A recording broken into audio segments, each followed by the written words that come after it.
Hello and welcome back to the MediSoul podcast. I'm Holly, the founder of MediSoul Wellness, and this is where I talk about things that are spiritual, metaphysical, and everything in between. So today we're going to get into something that I'm pretty sure you've probably wondered about, and that is, are angels actually real? So let's talk about it. And if you ever want to go deeper onto anything that I do, go to MediSoulWellness.com. So let's get right into this. And we're going to go through some questions, we're going to go through some topics, and then from there we're going to talk about the different types of angels that there are, and we'll discuss them. So, do angels actually exist? I know that's hard to buy into when you start thinking about spiritual beings or things that you have never seen. It's hard to go, it's real, when you haven't seen it. So then, well, is there any evidence based on the fact that angels are even real? One of the best evidence that we have of these types of beings are when people die and come back, near-death experiences. We have had a lot of different people die, and they go to the other side, they go somewhere else, they talk to different beings. Sometimes it's their family, but sometimes it isn't. And then they come back and they say, I talked to an angel. So are there any real stories of people who have encountered angels? So here's the thing. If you're thinking that somebody showed up who has wings and is very tall and looks like an angel, that's not how they show themselves on earth. There are a lot of stories of people who think that an angel did come down to help them. It's possible that it was an angel, but they were not people that look like angels. They look like people. So there are some real encounters of people who think they have dealt with angels. For example, there is a man called Pastor John Boston from Columbus, Ohio. And in 2015, he was in a car accident and an electrical transformer crashed onto his car, which caught it on fire, which caused the car for the windshield to melt. The door had been folded in completely, and this man was trapped inside. But this stranger walked up and just opened the door with no explanation of how he did it and pulled the man out of the car. And then that stranger told this man that his name was Johnny, and he said he had to leave the scene before the responders arrived. And by the time the emergency services arrived, this Johnny man was gone, and the man trapped inside the car, John Boston, he was relatively fine. He had minor injuries, but the firefighters who worked on the scene, they said that some of the aspects of this rescue didn't make sense. For example, the door, it should not have been able to open, and yet this person just showed up and kind of opened it. There's another story of Lillian Lardy, an FBI officer for Flight 93 crash site, which was in 2004. And this person was a 24-year law enforcement veteran working as a community outreach specialist for the FBI. And on September 11th, 2001, she was deployed to the Flight 93 crash in Pennsylvania, and she arrived 3 hours after the plane went down. The first thing that she noticed was that despite a catastrophic crash, there were no bodies visible at the site. Standing at the edge of the field, she began seeing what she described as shimmery lights and mists, and then figures. She saw what appeared to be an enormous amount of angels in warrior garb, described as looking like Roman centurions, standing guard across the entire field. She said there were so many of them that you couldn't see their faces. She said absolutely nothing to her colleagues about this because, obviously this is something that could ruin careers, so she kept it to herself. But eventually she did write a book about this vision, this sight that she saw called Shadow of a Badge, and you should definitely check it out. There was a boy named Luke who was a cancer patient. He was 8 years old, and he had been diagnosed with bone cancer. He was admitted to the hospital to treat serious infections that had developed, and his conditions was critical enough that his mother stayed at his bedside around the clock. So when Luke was sleeping, a nurse came into the room, and his mother noticed immediately that something was off. The nurse was wearing a uniform from the 1960s, which was completely different from the modern scrubs that all the other nurses had. The nurse spoke quietly to the mother and told her that she would pray for his healing, and then left the room. And then Luke's infection cleared completely and unexpectedly, and he went on to become cancer-free. When the mother asked the hospital staff about the nurse, no one knew who she was talking about. There was no record of anyone matching that description working on that floor. So they think that it was a guardian angel. Now, nearly 70% of Americans believe that angels are real. And more than 53% of them have believed that they have been saved from harm by some kind of angel or guardian angel. So then the question is, do they exist? To these people, they do. Now, do I think that every single one of these was an angel that saved people? Probably not. For example, the nurse probably could have been a nurse or someone who worked in that hospital in the 60s and died and was on the other side. Could have been a ghost, could have been somebody who crossed over and was coming back, could have been somebody like that. Usually when angels do show up, they do things like Pastor John with the fire. You know, they step in and save people that way. But sometimes these encounters could be family members who have crossed over. It could be ghosts that happen to be around. And it could be angelic type of beings. And it could be an angel. I mean, these people could be right. You know, I'm not saying that they're not. Absolutely not saying that they're not. But evidence, if you're looking for evidence, as in photographic or whatever, we live in the world of AI. I could give you a picture of an angel and tell you it's real and AI made it. We can't trust evidence anymore. So what we have to take is we have to go back to the way that things used to be, where you talked about your stories and experiences, because you can't trust images. It was funny, like for years, everybody was telling ghost stories and paranormal stories and angel stories or whatever. And then AI came out, and AI is like, oh, let me show you some of the coolest images ever. And they look so real now that it's hard to tell the difference. And now we're going back to the stories because you can't trust the images. You can't trust the videos. We have Photoshop. We have all these things. So if you're looking for evidence beyond just images and videos, then you need to have an experience, and you're going to have to trust the story of some people. I can give you a story that was kind of interesting. It was told to me by my dad, and he said that there was a day, I think it was probably the early 70s, 1970s, and he was driving on the highway with somebody else. He said he doesn't remember who was in the car with him, but he was with somebody else. It was snowing, and it was snowing enough that the roads were slippery. So it wasn't just, a dusting. It was covering the road.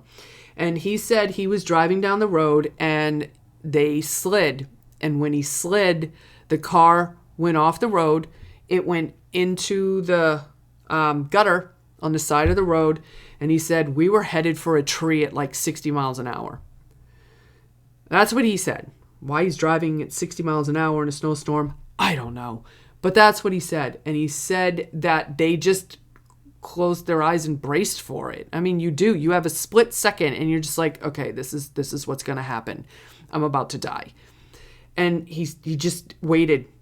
And then the car stopped, and him and the friend, whoever he was with, got out. And he said the car tire tracks were in the snow, headed right for a tree. And then the car slid sideways up the hill back onto the side ramp of the highway. And he said him and whoever he was with just stood there and were like, how did this happen? And he said he saw the tire tracks. It was clear as day. The car slid sideways up the hill. And he said something pushed us up that hill. And the funny thing is when he told me this, I have been dealing with paranormal and spiritual stuff my whole life. And he told me this only a few months ago. And I was like, why have you never told me this story? And he's like, I don't know. I just never thought about it until just now. And he's like, but I remember having that. And he's like, I don't know what happened, but something pushed us up that hill. It certainly wasn't natural. Cars don't slide sideways up a hill. And it did.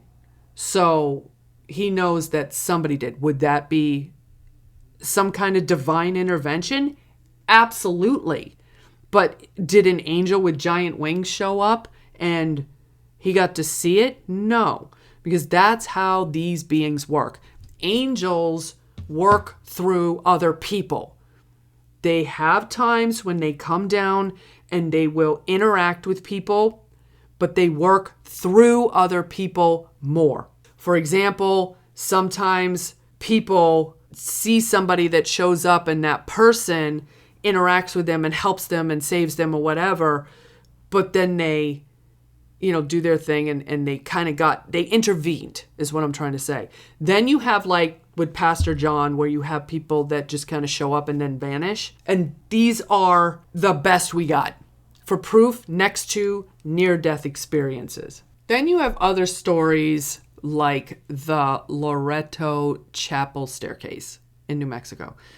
So this was built in 1873, and the sisters or the nuns that were there were running a school for girls. And construction finished in 1878, and everyone realized that a huge mistake had been made and that the choir loft was 22 feet above the floor, but there was no way to get up there. So the nuns prayed for someone to come.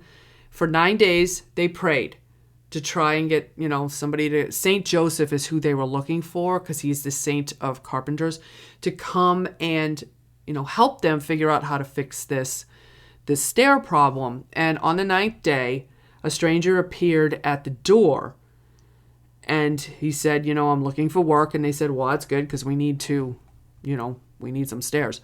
So he worked alone for several months, only entering the chapel when the nuns were not inside. And what he built defies explanation to this day. The staircase makes 2 complete 360-degree turns, rising 20 feet to the choir loft. It has no center pole.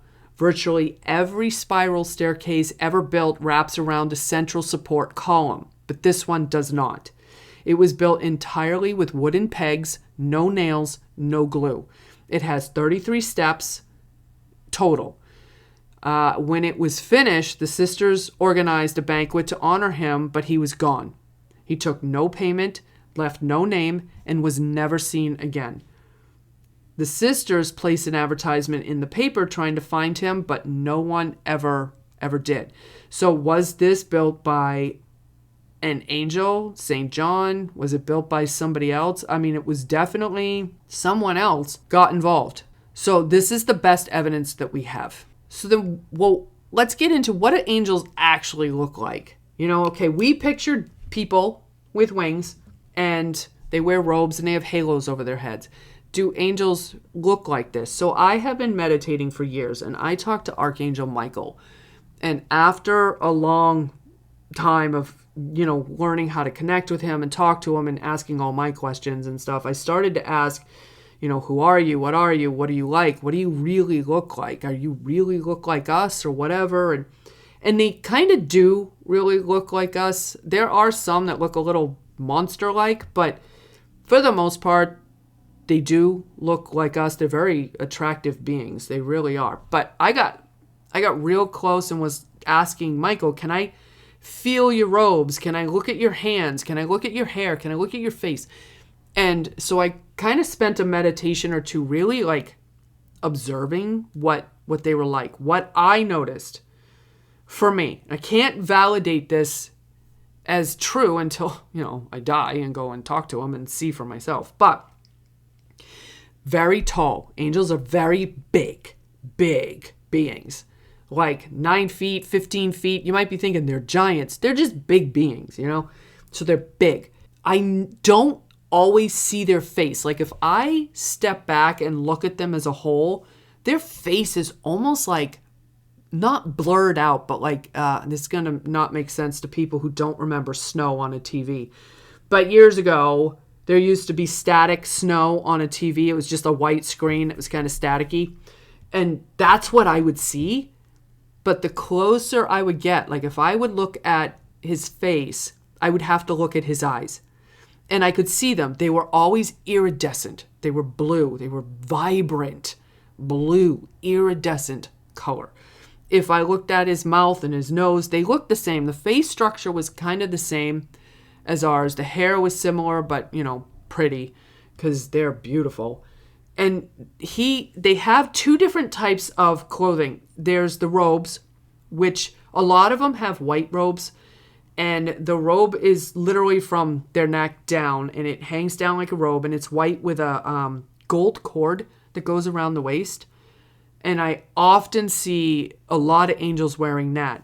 But the archangels, who also will wear the robe, but they also wear that Roman-style military garb, that the Romans wore, with the sandals and like the brass plates or whatever, the metal plates or whatever the armor was, and they looked very Roman.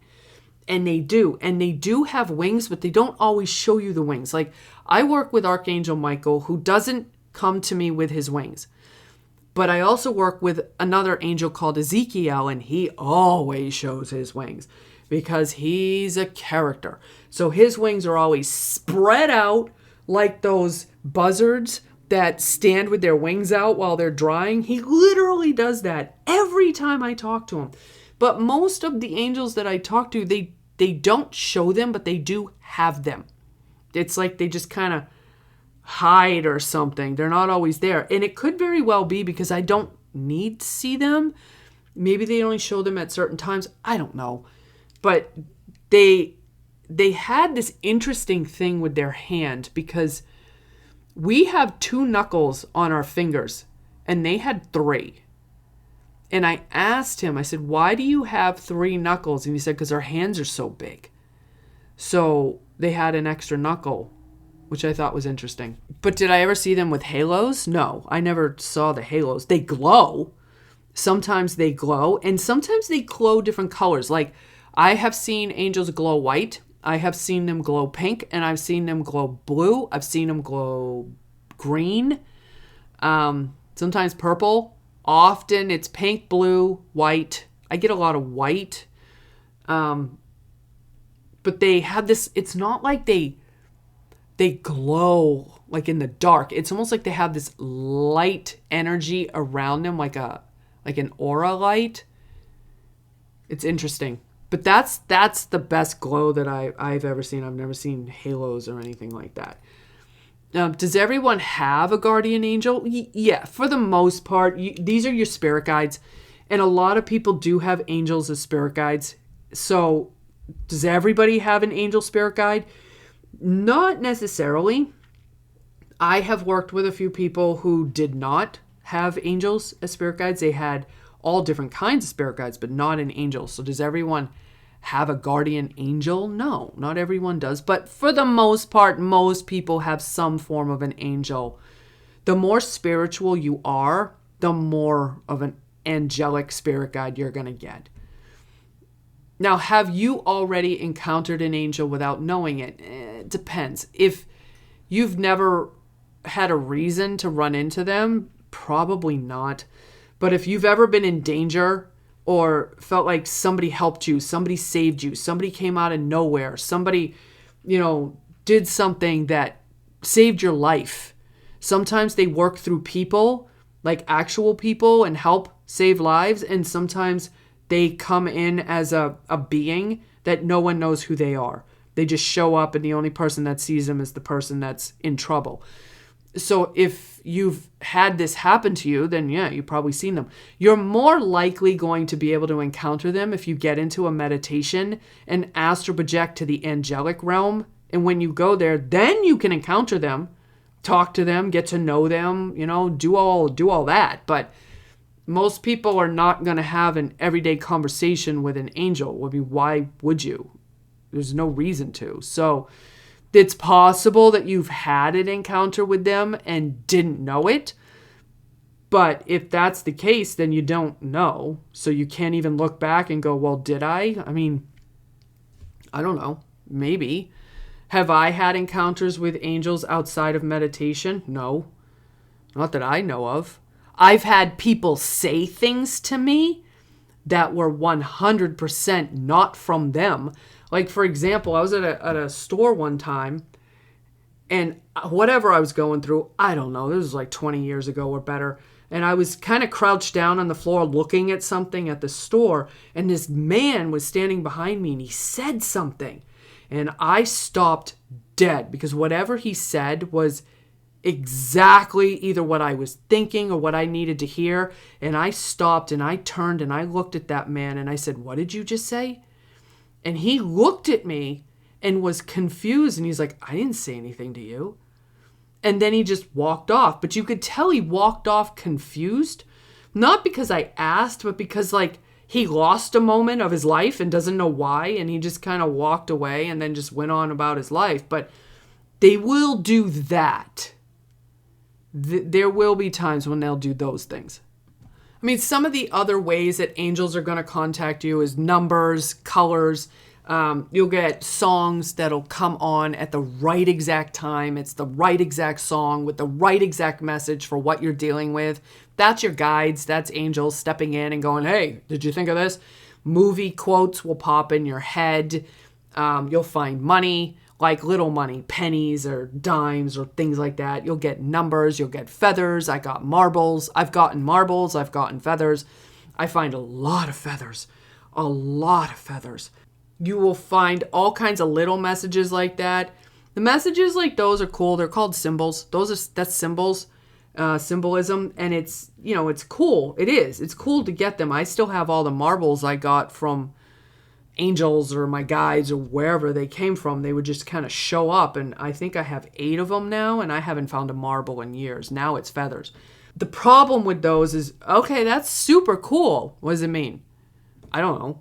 What does it mean? And I hear people going, "You're on the right track, you're doing this right, or you're doing that right, or whatever," and it's like, but you're still left to guessing, what does it mean?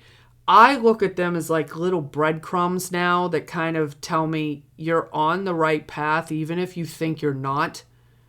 You are. You're going where you need to. Because there are a lot of times in my life I'm in a transition point, going from point A to point C, but I need to go to B. And so sometimes I find feathers along these transition points, and it's like, I know this looks like you're not on your path, but you are. And that's how I'm starting to take them. You know, they will talk to you. They'll connect with you in some ways. Now, are angels religious? Religion talks a lot about angels. So when you start talking about angels, the first thing that people think of is religion. You have to believe in a religion in order to believe in angels. And I am not religious. I am spiritual. And I know there are people out there that go, "Oh my God, what's the difference?" And there is a big difference. Religion is organized, and spiritualists and spiritualism is you do what feels right for you. I don't follow an organized anything. I do what feels right. I feel like what I'm connected to is what I do. Where religion is a set of rules that you follow. So then the next thing is, well, can you connect with them even if you're not religious? Absolutely, I'm not religious. You know, I connect with them. I didn't even believe in angels.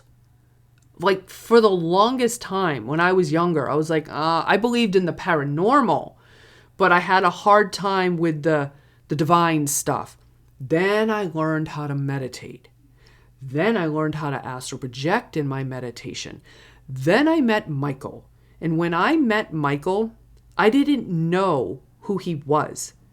Because when I was meditating, I was going into this room in my meditation, and I was meeting all these different guides because I was in my spiritual and psychic development classes, and we were meditating, and we would go into this room and bring in your spirit guides. So I brought in my spirit guides, and there were always all these beings in there, and I was going up to all of them. Who are you? It's nice to meet you. But there was always this one old man that was sitting on this couch in my meditation space, in my meditation. Okay, I'm not talking about human earth world here.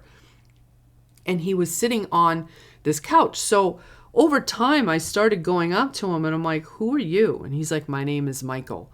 I said, okay. And then I started talking to him more and more and more. And all the other guides left the room over the course of meditations, multiple times. And eventually it just became Michael. And then one day I went to a class, because to me, he was an old man with a shaved head with white hair. And he just said his name was Michael. So I didn't know who he was. And then I went to a class where we were going to do a guided meditation. We were going to meet the archangels. And so I did. I sat down and, we did the guided meditation. And we had to meet Uriel and Gabriel and Ariel. And then Michael came in. And when Michael came in, because all the other ones, I was like, hey, hi, how you doing? Hey, hi, how you doing? Hey, hi. And then he came in, I looked at him and I said, wait a minute. Now he was young, vibrant, this brownish, blondish hair, the Roman guard, like the whole suit, the military looking. And he comes in and I stopped and I looked at him and I'm like, I know you. And he just looked at me. And he looked at me knowing I had to figure it out for myself. And I'm looking at him like, why do I know you? How do I know you?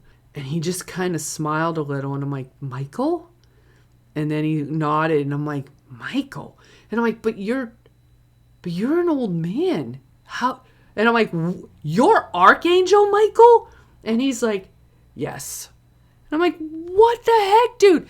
Why did you come to me as an old man? But then we had to move on to the next angel and he had to walk away. And I'm like, we're not done with this conversation, dude. And I had to figure it out. I had to figure it out for myself. So, am I religious? No. Did I connect with him? Yes. I've met Gabriel.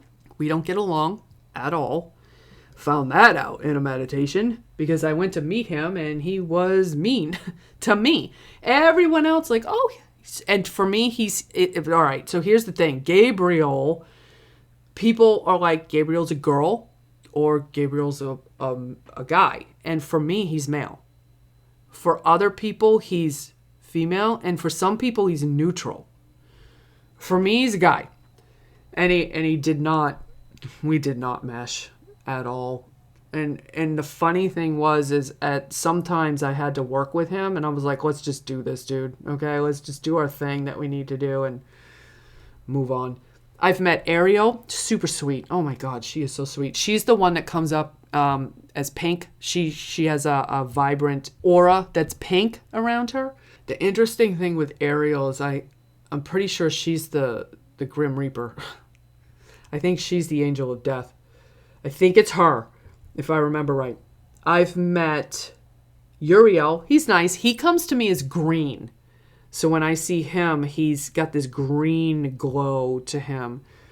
I have met a few of them that we don't know, that we don't really know they are. I met one, Zadkiel. I don't really work with him very much. He's other people's guides, so I have worked with him that way. Haniel, I've talked to him a few times, but not very often. I do work with Ezekiel, but Ezekiel's not an archangel. He's just an angel. So that's the other thing. There's a hierarchy to these angels. So you have different types of angels. So there's an angelic hierarchy, and there are 3 levels to them. So the first level is the 3rd sphere. That's what it's called.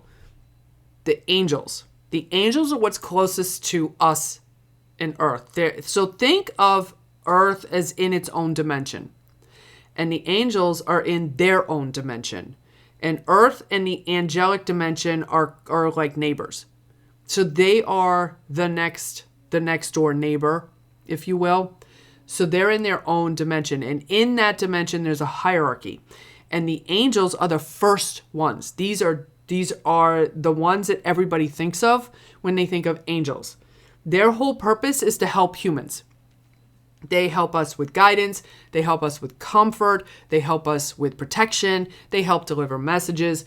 Everything that they do involves us, humans. Next is the archangels. This is the military type angels. This is where Michael is, Gabriel is, Raphael is, Uriel. This is where those guys are. These guys are kind of like warriors. Now, the thing is, I have met a branch of the angels above the archangels, because after the archangels in the hierarchy, there are the principalities. But I met another one that were very big, like giants, big. God, they look like linebackers. They were huge angels. And I guess those are the ones that they call in when there's like super stuff going on that they need big help with. Who they are, what they are, I don't know. I've only met them like 2 or 3 times, and that was the end of it. So archangels, they will work with humans. It's not that they don't. You can call upon them. Everybody does. I work with Michael. They are there to help us, but they also are protectors. They're protectors not only of us, but the protectors of their own realm. Then you have the principalities. Their focus is more about the world, cities, nations, institutions, religions, big stuff. They oversee and protect large-scale human structures type of things. They guide the leaders and those people that are kind of in control. They're less personal, more organized. Then we get into the second sphere. So this is where you have powers, virtues, and dominions. The powers, this is like the first line of defense against negative energy, dark beings, dark forces. They are there to protect their realm, to protect their world. They maintain the boundary between the realms. They keep things in order. They're also thought of to be the ones that record human history and oversee the balance of good and evil. Then you have virtues. Virtues are angels behind the unexplained events, miracles, signs, shift in circumstances. They govern the natural world, seasons, weather, celestial movements, planets. I mean, big stuff, big stuff. When grace or strength arrives out of nowhere in a dark moment, it's usually the virtues that people look at. Now, some of these ones, they have images of them where they look like eyeballs around a ring, around like this weird circle type of thing. Honestly, my opinion, those descriptions seem more alien and UFO based than angels. Every angel group that I've ever met, they look like angels. Some of them were all black, like black wings, black robes, black everything. Some of them were vibrant, some were pink, some were different colors, but they still kind of looked angels. I've never seen an angel look like a weird looking UFO with a bunch of eyeballs. So I don't know what that is. To me, it feels alien. The next is the dominions. These are kind of like the management. They oversee the lower spheres. They receive instructions from above, meaning the divine, the gods and stuff. They make sure that angels beneath them are carrying out whatever their tasks are. And they rarely make contact with humans. That doesn't mean there isn't people on this planet that can connect with them or talk to them or have them. It's not what I'm saying. It's just not their normal job. Then we get into the first sphere, the highest level. Then you have the thrones, the cherubim, and the seraphim. The thrones. These are, in ancient texts, described them as enormous wheels covered with eyes. Honestly, I think that is a misinterpretation of some kind of UFO. That's what I think. They carry divine justice and are a direct channel through God, if you want to call it source, go for it, which flows into the universe. They hold and transmute pure divine energy and authority. Cherubim. These are the ones everybody think of, those cute little babies with wings. Far removed from those. They're guardians of sacred and divine space, including the throne of God or source itself, said to hold the deepest knowledge of the divine, wisdom at a level beyond human comprehension. Seraphim is the highest level. These are the ones I have worked with. I haven't really worked much with the cherubim or the thrones or the dominions, virtues, or powers. I have met some of them, but the seraphim I have. This is the highest rank. These ones are the closest to the gods that you're going to get. So they deal primarily with divine God beings. They are pure, intense, light, or fire. I see them as beings. They are very tall, very different. Like if you talk to the archangels and talk to a seraphim, it's like night and day. The archangels are almost human-like.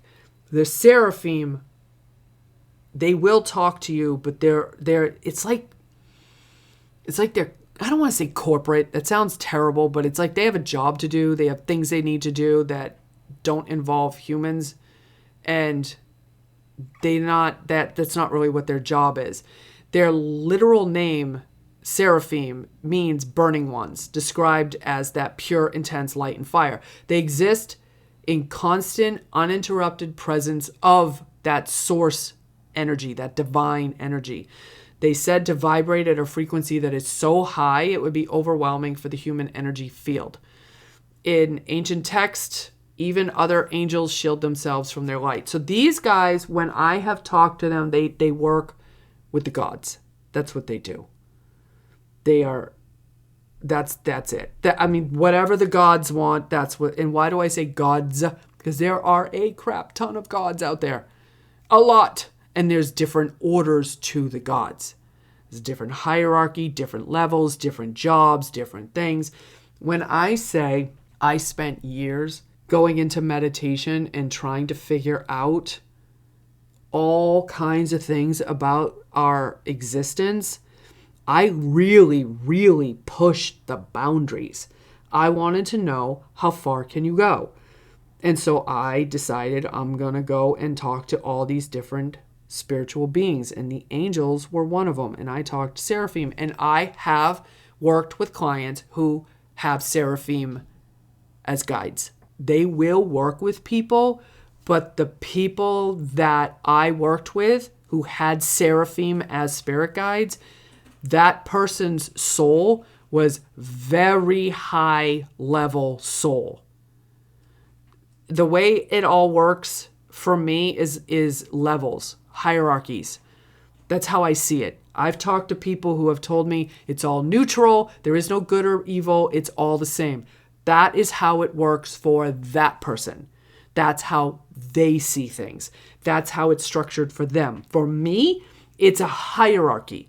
That's how it's all organized. Some people have worked with the Seraphim, some have them as guides, but their particular soul is a very high level soul. And so they have high level guides because they're a high level soul. So this is basically the angels and how they are, the hierarchy of these angels, what they do. How do you connect with them? Honestly, you've got to meditate. Like you can't just call them on the phone. You can't just I'm going to go over there and visit them. You have to go to them. And the only way to do that is honestly meditation and astral projection. That's what I teach. I teach you how to use meditation as a tool so you can connect to these types of beings. Whether or not you can connect to these types of beings is whether or not you've done the work to clean your energy. That's a whole other thing. But if you want to start connecting with angels, talk to them. They hear you. Just because you think you can't hear them doesn't mean they can't hear you. So talk to them. Tell them about your day. Tell them what's going on. Don't just be like, give me help, give me help, give me help, give me help. Be like, listen, I need help. If you can help me with this, I'll give you this. I give them food. So I'm like, hey, I need you to help me with this thing. Can you please do it? As long as it's meant for me to have that in my life or get that kind of help, then they will do the best that they can to help me. But if I'm not meant to have it, it's not going to happen. So if you don't get something you want, you can't be like, well, they don't exist. Well, of course they exist. You're asking for something that's unrealistic and not meant to happen in your life. So stop doing that. But tell them about your day. It doesn't have to be all about give, give, give. You could give them stuff too. You can leave them a little altar, put crystals on it for them, put money on it, put food on it, put incense on it. You could do it in meditation. That's what I do. I give them food. I give them fruit. I give them flowers. I've given them different stuff. I give Aphrodite makeup all the time. I go up and I talk to her in a meditation and I'll hold up blue lipstick and I'm like, have you ever had this? And she's like, no. I love that. What do you want? And I'll be like, can you help me with this? She's like, absolutely. And for the most part, usually it works out because it's a give and take. It's not just you taking, it's also you giving. It makes it balanced and even. So if you want to start talking to angels or whatever, just start talking to them. Just start talking. Talk out loud, talk in your head, whatever. And if they're going to talk back to you, they're going to talk telepathically to you. You're going to get the symbols, the flowers, the numbers, the songs, the lyrics, the feathers, the marbles. You're going to get all those things because that's also how they talk to you. But the more you can learn how to meditate and connect with them, the better. And that's pretty much it. That is what are angels in a nutshell. Like seriously, really crammed it in there. And I really hope that not only did you get something out of it, but you're thinking. I really hope that you did enjoy this. And if you did, please share it, leave a review. And, I hope it genuinely helps you. And I can only share with you my information that I have. I can't share with you what your information is. I don't know. But if you've got angel stuff that has happened, share that. I love that stuff. I love hearing people's stories because so many people have had stories that they kept to themselves. And I think we need to just share it. And that would be great. And if you really do want to understand how to explore meditation and how to use it as a tool to connect to the angels, go to MediSoulWellness.com. Check out my courses. That's what I'm building. Also, as a little side note, my courses were put together and helped organize by my guides and angels. This wasn't all me. It was them telling me what to do. And now I'm just putting it together. So check it out, go look at it, read some blog posts, and I'll see you in the next episode.